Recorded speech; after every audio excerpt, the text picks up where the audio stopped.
Vous savez, partout actuellement en Europe, les dirigeants européens ne peuvent pas aborder la question russo-occidentale sur le territoire ukrainien sans faire allusion au nouveau bijou de M. Vladimir Poutine, à sa nouvelle bague qui s'appelle Oreshnik, missile hypersonique à portée intermédiaire. Et ça effraie beaucoup les Occidentaux. Parce qu'aujourd'hui, ils parlent tous de ce missile-là. La Pologne en parle. L'Union européenne en parle. Les États-Unis en parlent. Tout le monde en parle. Et donc, Vladimir Poutine aussi se dit, ben écoutez, comme vous vous intéressez tant à ce missile hypersonique, vous avez vu sa démonstration dans la ville de Dnipro, et vous êtes maintenant rassuré que ça fonctionne. L'expérimentation a été un succès. Vous êtes maintenant rassuré à 100% que je ne rigole pas, je ne blague pas. Quand ça tire là, ça touche la cible. Et il n'y a aucun système qui peut l'arrêter. Et donc, M. Vladimir Poutine, comprenant que les Occidentaux, ils ont du mal à admettre, c'est-à-dire ils ont du mal à accepter que Vladimir Poutine possède vraiment ce missile, je dis, ben écoutez, je vais jouer la musique, je prends la guitare, je joue la musique de ma nouvelle bague, Oreshnik, partout où je vais, je parle de cela, je fais l'apologie, et puis c'est ce qui fait mal, c'est ce qui fâche en Occident, c'est ce qui leur fait énormément mal. C'est comme si je prenais un petit couteau, je remuais un peu leur plaie.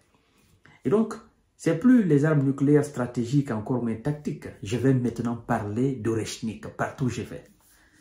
Et c'est ce qu'il a fait aujourd'hui. Et ça énerve énormément les Occidentaux. Mais moi, je me dis, vous avez la capacité de concevoir une telle arme, non? Bon, d'abord, avant que je ne touche cette déclaration de Vladimir Poutine, permettez-moi encore de vous dire de vous abonner. Si vous n'êtes pas encore abonné à ma chaîne YouTube Kanté J Visionnaire, veuillez vous abonner et activer la cloche de notification pour ne plus rater mes vidéos. Partagez la vidéo, je vous en prie. Et partagez aussi au niveau de ma chaîne Facebook, voilà, le géopolitologue. Voilà. Et puis, vous vous abonnez aussi massivement là-dessus. Nous avons actuellement 2 plateformes d'information. Nous balançons les émissions sur les 2 plateformes. Et M. Poutine a joué la guitare, n'est-ce pas, de son missile hypersonique aujourd'hui au Kazakhstan. Écoutez ce qu'il dit. Ce sont les Occidentaux qui ont repris. Cette information, je l'ai prise sur une chaîne occidentale. Vous comprenez? Alors, écoutez bien, il dit, je cite, « La puissance du missile Oreshnik est comparable à une arme atomique, prétend Vladimir Poutine. » Vladimir Poutine a vanté de nouveau la puissance de feu de son missile hypersonique Oreshnik, cette arme de portée intermédiaire capable de frapper partout en Europe, même si celle-ci n'est pas équipée d'ogives nucléaires. Ils reprennent les propos de Vladimir Poutine. Et donc Poutine dit ceci maintenant. Et ça me fait énormément rire. Quand je suis tombé sur cette information, j'ai ri tellement, je dis, mais Poutine, c'est un astre. Hein? C'est-à-dire, il sait aujourd'hui où ça fait mal et il appuie là-dessus.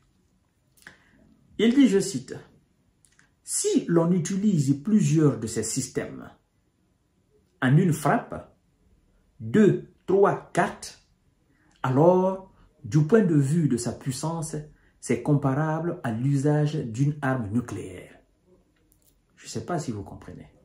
Et ça énerve les Occidentaux. Ça leur énerve.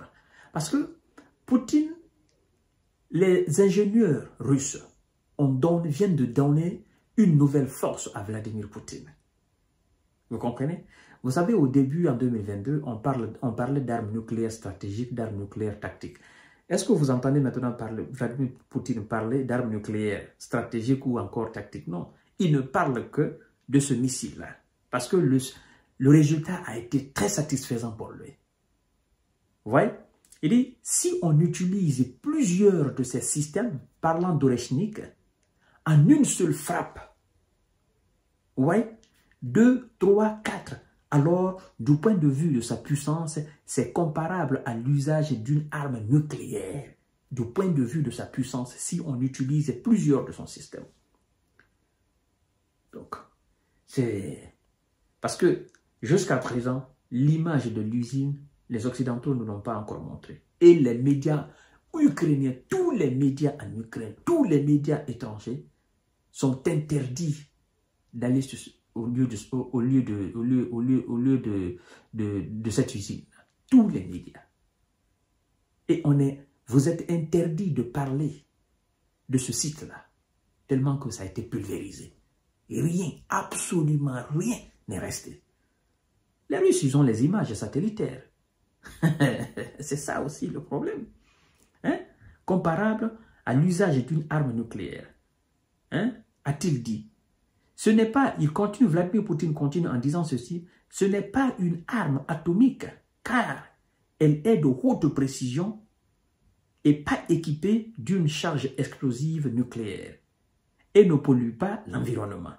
Mais du point de vue de la puissance, c'est comparable, a dit le président russe qui avait déjà comparé ce missile, hein, ce missile, et la chaleur dégagée au moment de l'explosion à la température de la surface du soleil. Vous imaginez? Ah oui. C'est-à-dire, au moment que le missile touche sa cible, la température, la chaleur dégagée par le missile en ce moment, on dit que c'est comparable à la température du soleil.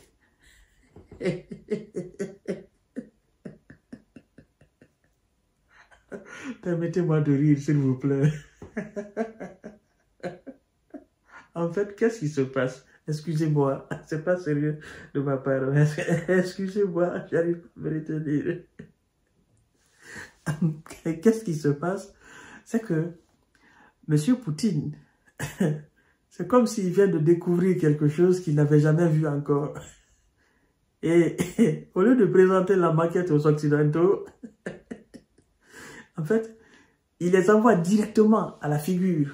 Il dit, voyez vous-même, voyez ces dégâts, voyez ce que ça cause comme problème. Et les Occidentaux, dépassés, vous avez vu, qu'est-ce qui s'est passé la fois dernière? Dès qu'ils ont tiré seulement, tout l'Occident s'est mis à dire que Vladimir Poutine venait de tirer un missile intercontinental. En fait, c'est ce qui est... c'est ce qui est démonstratif dans l'histoire. Et toute la journée comme ça, en boucle, les médias occidentaux ont passé cette information-là. Oh non, Poutine a tiré un missile intercontinental. Et aucun expert n'a été capable d'identifier exactement. Il a fallu que Vladimir Poutine lui-même vienne nous parler de ce nouveau missile-là.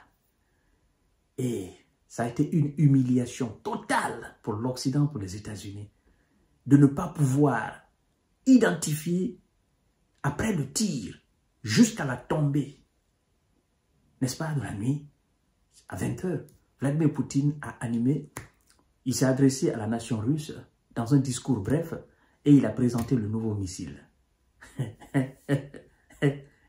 Et il dit, en plus de tout ça, tous les missiles, tous les antimissiles, les systèmes de défense anti-aériens de cette époque-là, aucun système n'est capable d'arrêter le missile. Et ça fait énormément mal à l'Occident. Ils disent, Poutine nous menace, Poutine nous menace, Poutine nous menace. Vous êtes en guerre. Le mec, il utilise ce qu'il a et ses ingénieurs sont en train de travailler. Vous êtes en guerre. Lorsque vous êtes en guerre avec quelqu'un, ça ne sert à rien que la personne vous menace. Parce que, en fait, c'est que Poutine a, vous avez des armes nucléaires. La France a des armes nucléaires, la Grande-Bretagne a des armes nucléaires, l'Amérique a des armes nucléaires. Vous savez, tout ce que Poutine dit, vous pouvez aussi le dire. Vous pouvez dire, ben, nous allons frapper Vladimir Poutine, nous allons frapper la Russie avec des armes nucléaires. Mais qu'est-ce qui vous empêche de le dire? Il ne menace personne, à mon avis. Vous êtes en guerre. Et voilà, le verbe aussi, ça fait partie de la guerre. La communication, ça fait partie de la guerre. Voilà. C'est pourquoi on dit la guerre est toujours sale. Il faut éviter la guerre. Mais vous, vous dites non, non, nous allons le faire. Ah, ok. Donc, acceptez que le monsieur, il fasse l'apologie de ses armes. Et ce qui est intéressant, c'est que ce n'est pas une simple apologie. D'accord? Il fait l'apologie de quelque chose qui est réel. Vous savez, il y a des gens qui font l'apologie des choses qui ne sont pas réelles, des choses irréelles. Des choses qu'on veut faire passer pour réelles, or ces choses ne sont pas réelles. Mais lui, il vante, il commente quelque chose qui est réel. Et il dit exactement ce que cette chose-là est capable de faire. C'est ce qui est intéressant dans l'affaire. Donc, ce n'est pas une menace, c'est une réalité. Parce que vous avez vu le concret. Je vous donne rendez-vous tout à l'heure, mesdames et messieurs, pour notre série d'informations décortiquages. Merci.